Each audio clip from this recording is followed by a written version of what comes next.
setiap penolakan yang ditolak oleh customer, kita jangan terlalu cepat mempraduga bahwa dia tidak butuh. Mungkin dia nggak percaya sama kita, mungkin keinginannya belum digali. Mungkin dia merasa butuh uang yang lebih besar, ternyata kita hanya butuh uang yang tidak terlalu besar. Mungkin dia nggak merasa harus cepat-cepat beli karena dia pikir bisa nunda. Kita harus mengerti konsep-konsep ini untuk menjawab semua keberatannya, sehingga keberatan itu kita bisa jawab sehingga menjadikan sebuah transaksi yang sukses.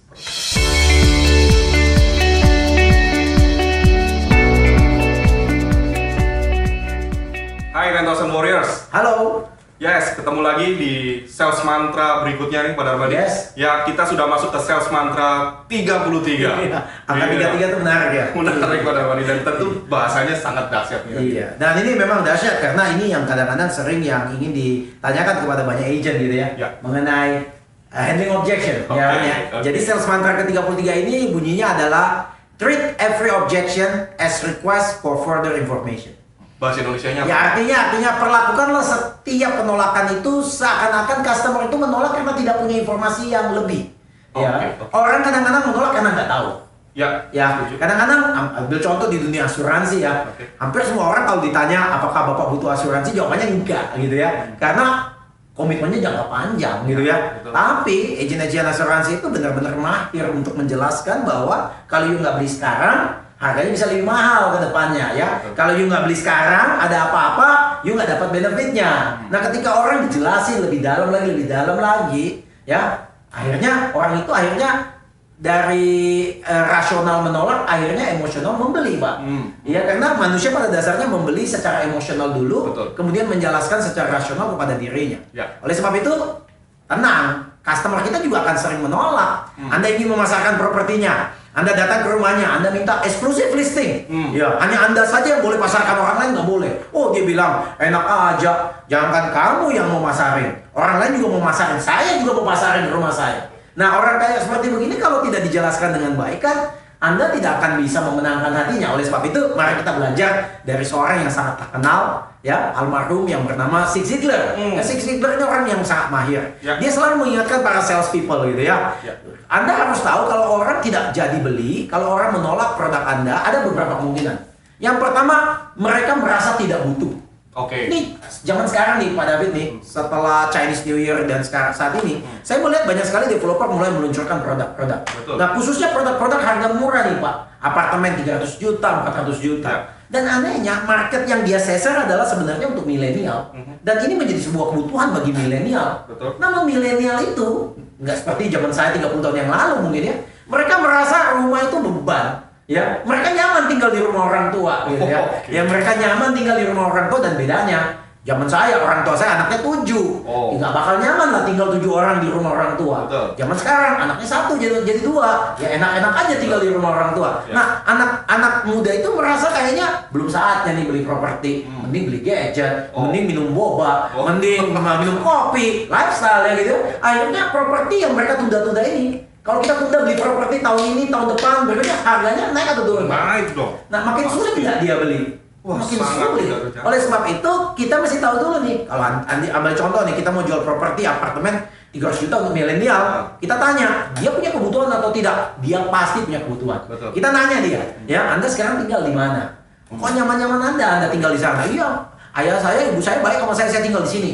Belum tentu ketika Anda menikah, istri Anda cocok sama orang tua saya loh, iya kan? Betul. Banyak hal yang bisa terjadi, Anda harus mikirin. Ya. Jangan sampai telat Anda beli, harganya mahal. Jadi ketika kita mulai mengungkit masalah bahwa alangkah enaknya tinggal sendiri sebagai keluarga daripada tinggal sama orang tua gitu kan ya. Bayangin nih, orang tua Anda pagi-pagi bangun, istri Anda belum bangun. Ngomel lah Iya.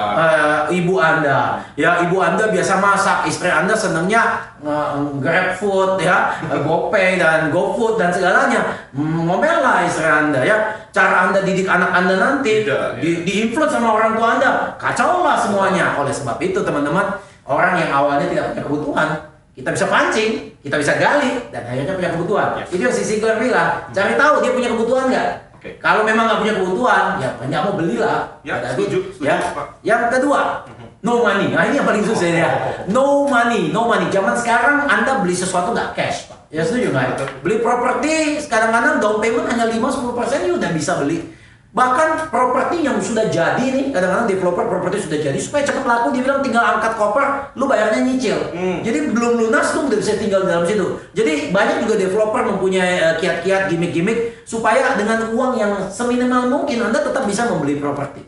Nah, kita mesti gali unsur-unsur seperti begitu. Yang ketiga, ini juga tadi hampir sama, no hurry, tidak buru-buru beli properti.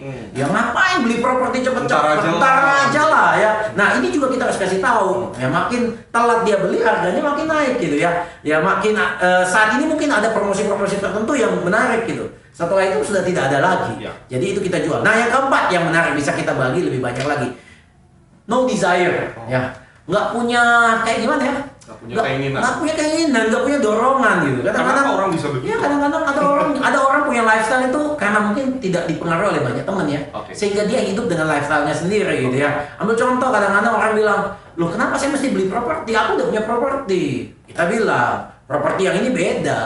Properti yang ini berada di letak tengah-tengah CBD ini ya.